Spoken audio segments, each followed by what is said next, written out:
hydrogen's going into here.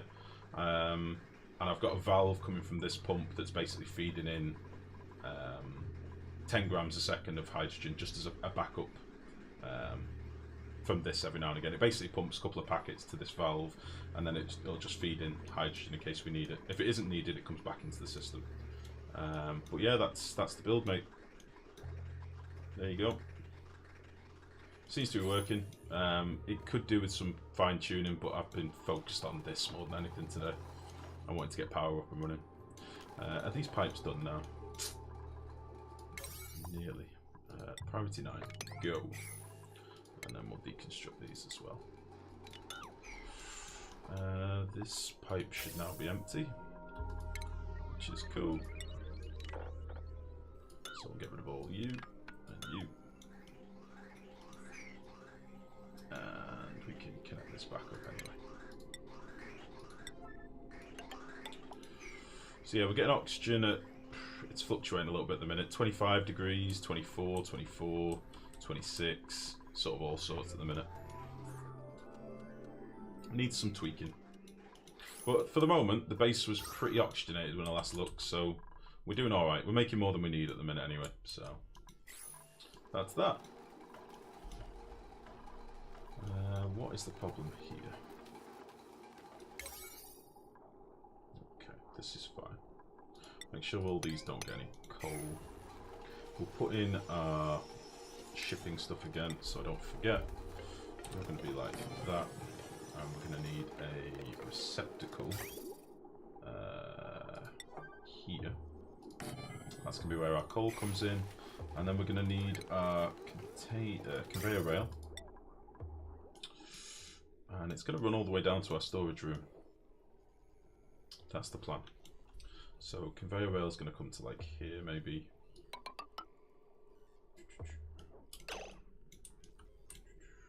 Jesus, it's a long way. I'm going to go.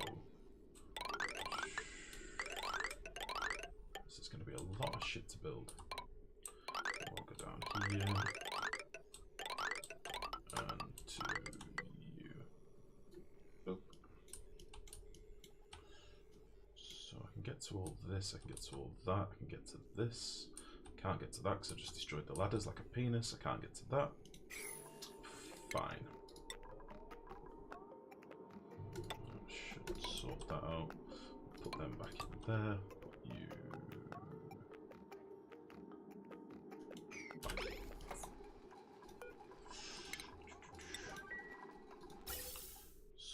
So our oxygen should be back online now, which is good. Cool.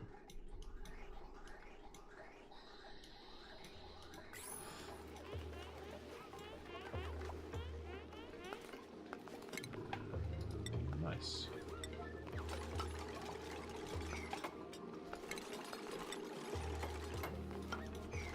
Cool. Now I've got a fire pole in as well, so that'll make it a lot easier for them to get down here.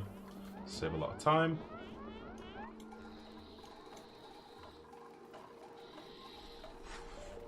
See, when opposite of me, you're cooling hydrogen, and with your you are cooling hydrogen with your oxygen, while I'm cooling oxygen directly and dumping hydrogen for extra power and hydrogen generators. Yeah.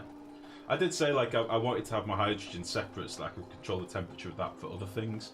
So now potentially what I've got, when I get some coal online and I'm not using all my hydrogen, which is what I'm doing at the minute, when I get more coal gens backed up and I get my natural gas gens going as well, my hydrogen will be allowed to build up more.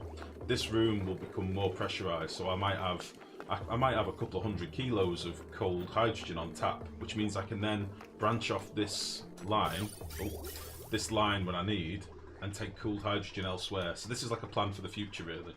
I want to be using this nullifier to keep me in stock of hydrogen for later, because there's going to be other things I want cold hydrogen for. So yeah, that's the plan. And it seems daft to have a system that only does one purpose. Like, I've very much started expanding on my builds a little bit so that I can have things that are more useful later, rather than me needing to have 3 different hydrogen cooling setups, you know what I mean? I'm also doing it separately now, but I'm cooling oxygen with nullifier and using hydrogen for power. Yeah, I'm sort of doing both. I mean, 10 grams a second on the nullifier is nothing, really. It's not really very much at all. But yeah, it's one of those things, mate. We'll know more whether this works the further we get into the game. For now, it's sort of doing what I want. Later on in the game, it might not be man enough. We'll see. But again, I don't really know until I get more hydrogen in this chamber, and I won't get more hydrogen in this chamber until I've got some other power options online. At the minute, I'm literally eating my hydrogen in here. So, and because I'm doing silly things, like I've just dug into this room for like the 3rd time. This room's got a lot of hydrogen in it at the minute that I could be using, but instead, I'm priming this chamber so that it cools, because I don't want this to overheat. As you can see, our temperature's now starting to radiate through. This floor is granite tiles, and these are metal tiles, and this is made of metal, so this will all start cooling off. And when I get the same sort of thing set up over here, I'm going to have a couple of Weezeworts in this room as well. I'll get more cooling on this side, and that'll cool my battery banks and transformers and stuff down. So, that's the plan. That is the dream. I need this to be done. What else have I asked them to do? I think I asked them to do the conveyors on a priority 8, which means I now need to do all this as a 9 because I'm impatient. So, let's do that.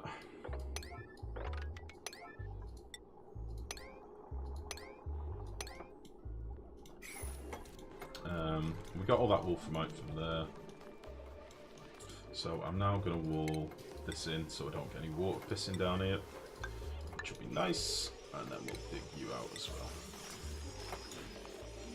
And then we'll get access back into this biome up here, because I need to get up here anyway for this natural gas geyser.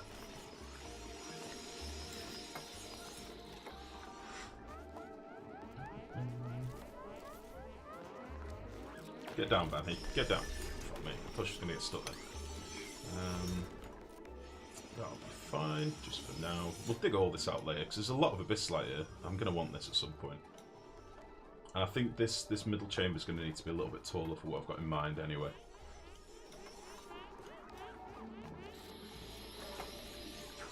Yeah, I understand. That's why I hope you try that petroleum heating in debug or something. Let me know if it really works. It seems easy to heal. Seems easy to cool power plants with it. And if it is power heavy, but only until it cools it down, after it doesn't work 100% of the time, and only 10%, so it seems great. Yeah, I know what you mean. Cooling, yeah, I know you'd mix the two words there. I thought that was the alcohol. Yeah, as you say, once it's passively running and it's intermittent, you know, once it's just toggling on every, you know, for 2 seconds of every cycle, then your power sort of goes out the window. Yeah, I fully understand, mate. It's nice. I will have a tinker with it. Oh, for fuck's sake. I didn't want them to be doing that. Let's sweep this room out with a 7. And I'm also going to need to run a circuit up here.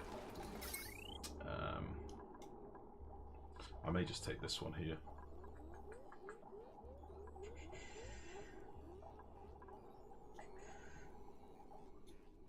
Yeah, I think I'll take this one. So, you're going to come across to there. You're also going to power this pump. There's hardly anything in this room that actually needs power, it's just these 2 things and a pump. That needs to be on an Atmos switch as well.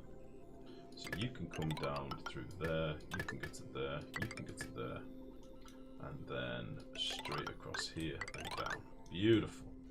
Let me get that Atmos switch in before I forget.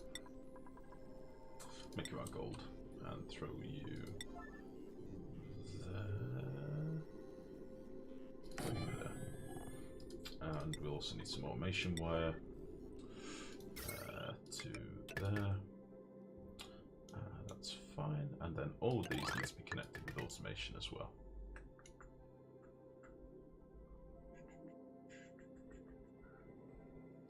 Let's do it downwards instead.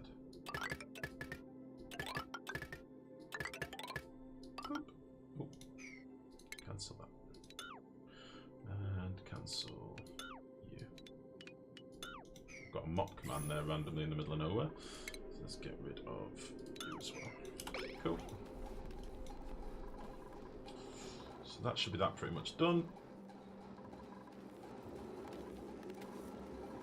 I'd quite like to get rid of this ladder, so I might exit from this side as well, so it's a nice clean build. I think that's pretty much everything boxed off, I think. I need to just check that I've definitely got every watt wire behind these bridges. I think these are all connected. Looks like they are. Cool.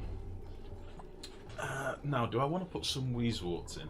I think I do, but they're going to have to go on this top level, which is fine. We'll make the tiles out of Wolframite that they're going to sit on. Can I build these over heavy wires? I think I can. We'll put a couple of Weezeworts in there. Got one wart seed at the minute, so where can I steal one from?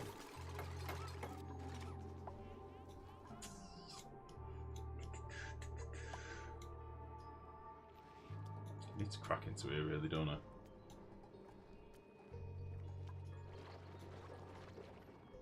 Done so little with oil in this. It sort of shows that it's not really a massive focus of mine at the minute.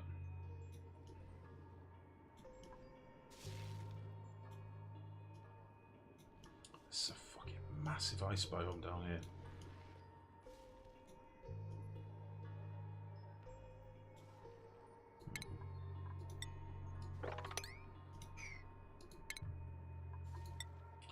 Where can I get some Weezeworts from?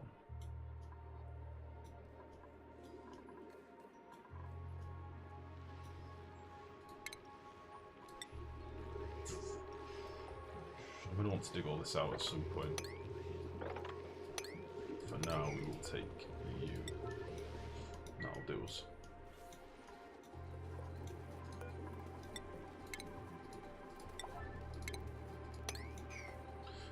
Piping, that's the other thing I've not put in for my pump. Where do I want this CO2 to go? I do have this thing down here. So I could merge into this pipe. This is all going to be squared off at some point.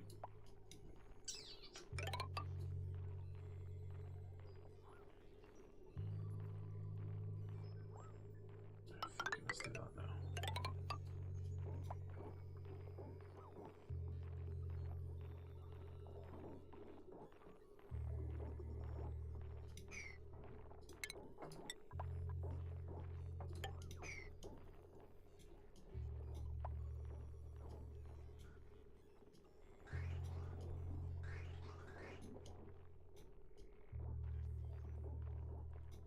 Yeah, what I could do is actually flip this pipe around altogether. So I think what I might do is run this pipe out here. Let's just move this down priority a bit. So run this pipe down here and have it going down the outside of the base. And eventually merge it into there. And then we'll flip this bridge down here and have it merging into this pipe. And this is where we're over compressing our carbon dioxide at the minute, and then this can go down to feed our slicksters and do what we want to do with it later. Okay, again, I'm trying to think in advance so we don't end up with multiple things doing the same thing. So we'll get rid of all you. We'll make this a lower priority on these like end bits, just so I don't end up digging a tile that I need access to. And that should be fine. To get out here is going to be a bit of a ball ache, but we'll deal with that later. Food is going down. We've lost about 100,000 kilocalories since I last looked. So I probably need to look at doing food soon as well.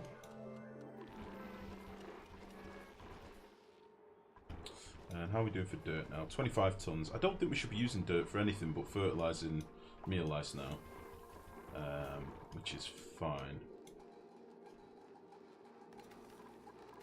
Okay. Right, I'm going to do a quick save. And we'll do a game restart before something terrible happens. I'm here. Who's died? Did we have Heatwave at Armageddon again? No, Torello. Everything is fine. Nobody's died. Everything is ticking along. Lovely. We can start doing some fun shit. Everything is tickety-boo. Right, gonna do a full reload, guys. By the way, I've just noticed there's an awful lot of people watching that are lurking. I'm fine with that, but I just wanted to say hello and welcome.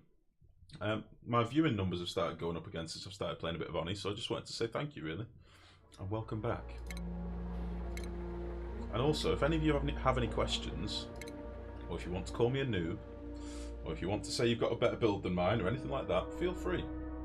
You're more than welcome to post links of your own builds and stuff if you want to. I'm always interested in learning what people are up to. I do need a fresh pot of coffee. This one's very cold.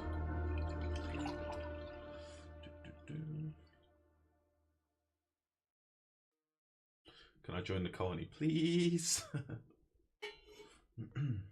Have you messed around with the steam turbine yet? Caramel Jenkins, I've got 2 videos on my YouTube, one of which is a working steam turbine build, the updated one. So if you want to go and have a look, if you do YT for YouTube in chat, it'll be on there, mate. It was built in debug. I've not done it in single player yet, like non-debug, but it is theoretically a working build. So there you go. Oh, thank you, Torella. Yeah, there you go. It should be one of... It's in a playlist. I think it's in like a life tips and tricks playlist. Or I think if you just Google working steam turbine Oni or something, you should find it on YouTube. But yeah, I've tinkered with it. They are theoretically possible to build in game. However, it's very late game. I'm trying to work it into my live build. I should probably build one on this playthrough, because I've done the YouTube video talking about how it can be done in theory. I should probably try and build one on this playthrough. We can do it. I've worked with magma and stuff on stream before. It just takes ages. Kinetic Energy Penetrator. I like that name. Welcome to the stream. Thank you for the follow. Good evening. Yeah, Caramel. I've had a bit of a play with it myself, and whilst in theory it's doable, in practice I reckon it'd take a long time, because you're working with magma. Magma is obviously very far from your base, so I think the only way to do it well would be to build a separate little mini base for your dupes that are working on collecting your magma, because it can only be done with magma. There is no other way to get your temperatures that high. But if you have a look at the video, you'll see how I sort of went about it. I did it in 2 separate chambers. Ah, fuck it, I might as well show you. We've just loaded the game, so balls to it. I'll show you.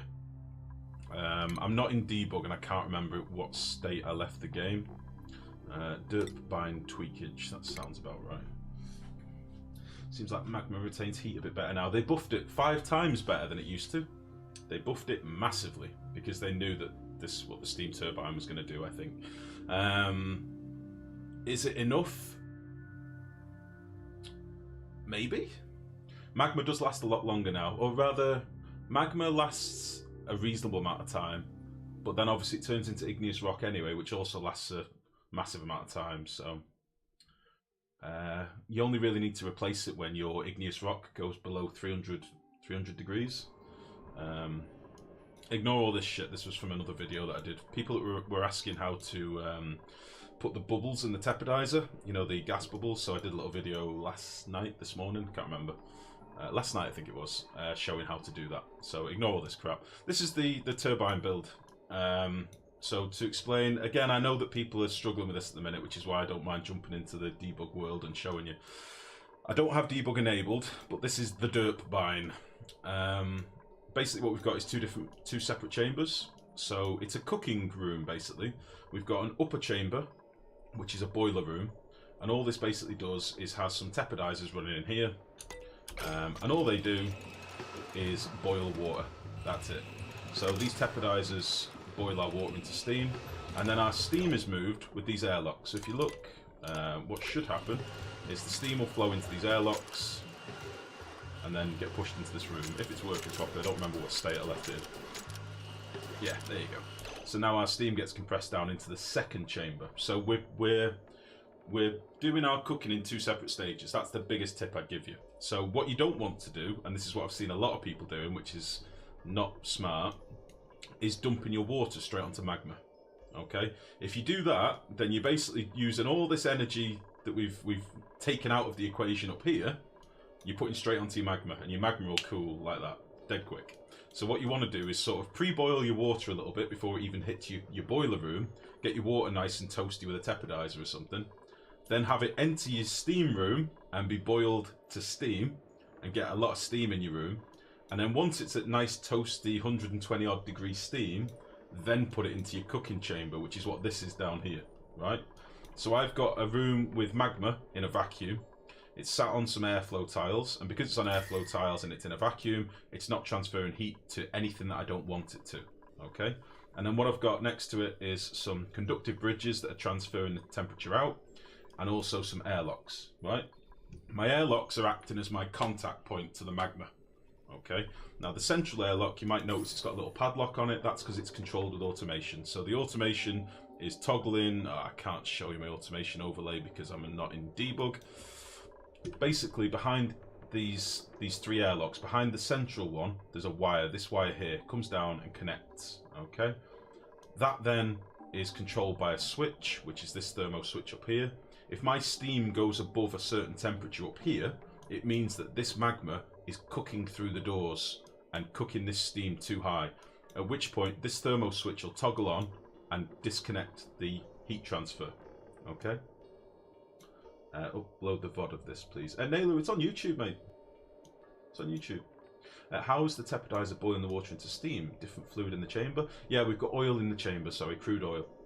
So there's crude oil in here, and basically we've got a pulse clock up here that toggles the tepidizer on and off, on and off, on and off, and then it can get to a temperature that boils your steam. So I'll show you it working. So the water is coming in, it's being fed by two liquid valves up here, and these valves are pushing 2 kilograms a second, so in total this is eating 4 kilograms a second of water. Eats a lot of water when it's needed. It's not always needed. This Atmos switch up here controls when the water enters the room, and is also controlled with this hydro sensor. If there's too much water on this plate, this hydro sensor turns off the water system. And if there's too much steam in the room, this Atmos sensor turns off the pump. Okay, so it's this, they're connected on an AND gate behind here, which you can just see there. So, providing that I need steam, and providing there's not a shitload of water already here, i.e. the system's broken, no water enters the system, so it can't flood. There's lots of fail-safes in this build, so it doesn't flood. And then, yeah, it gets turned into steam. You can see we've got a reasonable pressure of steam up here, and then the steam gets pumped down to here, and from this central chamber, the steam gets brought down with this central conveyor. That's how it works. So I'll show you that. And all this is to power 2 turbines. No, it's an AND gate, Torello. I only want the water to pump if both signals are okay. It's not an OR gate. So there you go. So yeah, steam gets